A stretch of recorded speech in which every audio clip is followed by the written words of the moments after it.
दोस्तों, आज हम लोग शिवालिक पहाड़ियों की आगोश में हबीबपुर गांव, जो खासपुर के नाम से भी मशहूर है, और तकरीबन 8 दिन पहले यहां पर आग लगी।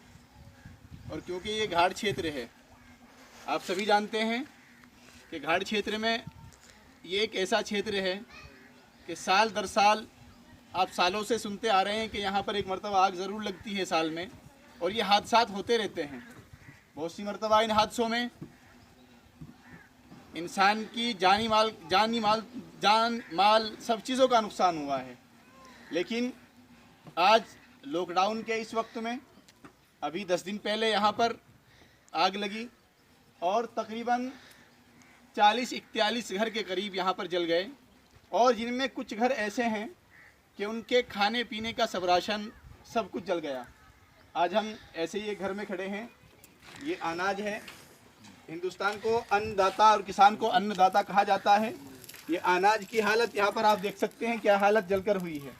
पीछे वो एक कोठी खड़ी हुई है, उसमें भी अनाज है और वो अनाज भी जलकर राख हो गया है। लेकिन आज एक असल मकसद बातचीत करने का वो ये है कि यकीनन हम सालों से सुनते आ रहे हैं कि इस घाट क्षेत्र में ये हालात सामने आते रहते हैं। लेकिन अफसोस और दुखदायक बात यह है कि इतना कुछ होने के बाद भी सबसे पहली यहाँ की जो ज़रूरत है वो फायर स्टेशन की है। अगर कोई भी हादसा इस तरह का हो तो उसको रोका जाए और इस चीज़ की तरफ तवज्जो देने की ज़रूरत है। दूसरी चीज़ ये है कि आज चाहे वो ग्राम स्तर से हो, वो ब्लॉक प्रमुख स्तर से हो, वो ज़िला पंचायत स्तर से हो, विधायक स्तर से हो या सांसद स्तर से हो, इतनी निधि गवर्नमेंट की तरफ से आती है। जब हर गांव में ये निधि पहुंचती है तो फिर हर गांव के अंदर कच्चे मकान आज मौजूद क्यों हैं? ये एक बहुत बड़ा सवाल है। अभी यहाँ की जो इस गांव की आशा है, हमने उनसे बातचीत की है, जो लिखा पढ़ी का काम करती है। उन्होंने बोला है कि इस गांव में तकरीबन 1800 के करीब यहाँ का पोलिंग है और 500 के करीब या 550 के करीब घर हैं। उनमें 200 या 250 घर ऐसे हैं जो कच्चे घर हैं। ये बड़े दुखदायक चीज़ है। आज एक तरफ हम विश्व गुरु बनने की बात करते हैं, एक तरफ हम हर चीज़ को धार्मिक रंग देने की कोशिश करते हैं, लेकिन जब समाज के अंदर आकर, ज़मीन पर आकर धार्मिक रंग देने वाले लोग अगर यहाँ आकर देखें हैं तो यहाँ पर समाज नहीं, यहाँ पर धर्म नहीं, बल्कि यहाँ पर समाज जिंदा है। और इस समाज का सबसे बड़ा सहारा ये है कि बीजेपी के वो स्पोक पर्सन, चाहे वो संबित पात्रा हो और चाहे वो न्यूज़ वाले वो एंकर, जो रात दिन सिर्फ एक काम है कि इसको उससे भिड़ाना है, हिंदू को मुस्लिम से भिड़ाना है, मुस्लिम को हिंदू से भिड़ाना है। बड़ी बड़ी बातें कर जय जयकार विदेशों में करते हैं, लेकिन हिंदुस्तान की हकीकत से रूबरू नहीं कराते। ये अफसोसनाक चीज़ है। मैं तो एक रिक्वेस्ट, एक अपील, एक यही करता रहूँगा। एक यहाँ पर आप देख सकते हैं कि छत पूरी जली हुई है और ये टीन है, ये पल्ला है टीन का, ये ला के रखा हुआ था कि हम अपने बच्चों के लिए इंतज़ाम करेंगे। लेकिन इसकी कंडीशन क्या है? ये आज इस कंडीशन में है। ये कंडीशन में ये टीन है, ये देखिए, ये सीमेंट तक नहीं छोड़ा गया, तो आप अंदाज़ा लगा सकते हैं क्या कंडीशन इस आग की है।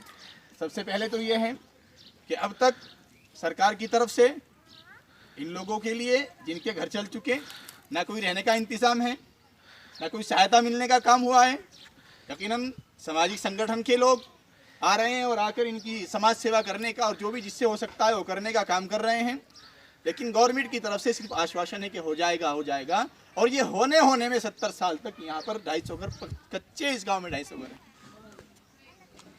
ग्राम स्तर निधि से 50 या 100 मकान हर 5 साल में आते हैं, लेकिन इस गांव में आज तक 200 से 250 घर आज भी ऐसे हैं जिनके ऊपर छप्पर पड़े हुए हैं। और ये हादसा इसी वजह से होते हैं। अगर ये छप्पर नहीं होंगे और ग्रामीण स्तर के जो लोग हैं या फिर ग्राम स्तर के जो लोग हैं, प्रधान हैं या और लोग हैं, सांसद निधि से इन चीज़ों को रोका जा सकता है, इनके लिए इंतजाम हो सकते हैं। आज सबसे बड़ी पहल ये है, पीछे एक मकान आप देख सकते हैं, ये पूरा जला हुआ है। आज भी जहाँ पर हम लोग बड़े बड़े दावे करते हैं, वहाँ पर कंडीशन ये है कि आज हमारे घर आज भी कच्चे हैं। और ग्राम स्तर से जो आती है निधि, वो सिर्फ इसी वजह से आती है कि कच्चा घर किसी का ना हो, हर घर पक्का हो। आप ये देख सकते हैं यहाँ पर, अंदर लाइए भाई जरा, ये क्या कंडीशन है यहाँ पे। अगर लोहा नहीं बच सकता तो इंसान क्या बचेगा। ये सारा जला हुआ है और खत्म सामान है सब। इस कनस्तर के अंदर आटा भी हो सकता था, हो सकता है बहुत सारी चीजें ऐसी हों, और ये सब देख लीजिए, ये कंडीशन पूरी यहाँ पर हुई है। लेकिन इतना कुछ होने के बाद भी, इतना बड़ा हादसा हो गया, इतना बड़ा हादसा होने के बाद भी आज हमारे जनप्रतिनिधि आ रहे हैं, लेकिन आकर सिर्फ आश्वासन देकर यहाँ से चले जाते हैं। और आश्वासन से काम नहीं चलेगा। कब तक आश्वासन के सहारे 70 साल से लोग जी रहे हैं। आज कुछ करने की ज़रूरत है।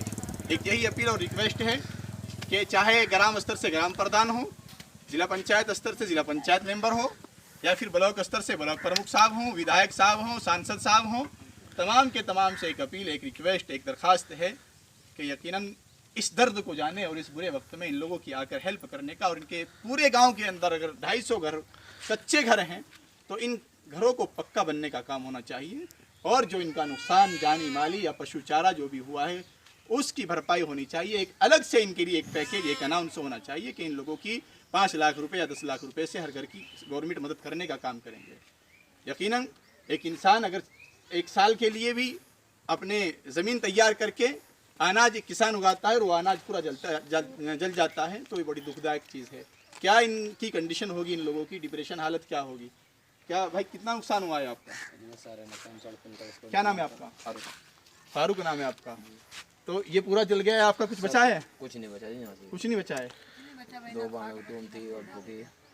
इनके पास जो भी और सामान था वो सारा फूक चुका है। बस यहाँ कुछ नहीं बचा। शादी ब्याह का जो भी था, शादी ब्याह का इन्होंने इंतजाम कर रखे थे वो सब फूक चुके हैं। बड़ी दुखदायक चीज़ है, बड़े अफसोस और दुख की बात है। जिसमें तो बस नहीं लगा लो, हम भी भाग दौड़ के बचे। जैसे हम आग लग रही है, हम ऊपर से छान के पचड़ गए ना बजाने के लिए, तो भाग के यहाँ कूद के बचे बस। खैर अल्लाह ने आपको बचा लिया भाई। आग गली कड़ी बराबर में साइड में, हम उस साइड में कूद गए। बताओ, ये कह रहे हैं कि आग जब लगी तो हम भागकर बचे हैं हम लोग भी।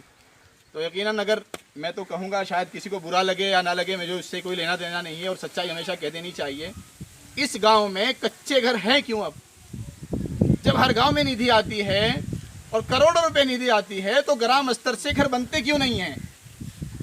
और मैं आशा से बात कर रहा था अभी कुछ देर पहले, जहाँ की जो आशा हैं, जो लिखने का काम करती हैं, वो आशा कह रही थी कि इन 5 सालों में एक भी घर यहाँ पर नहीं बना। ये अफसोसनाक चीज़ है।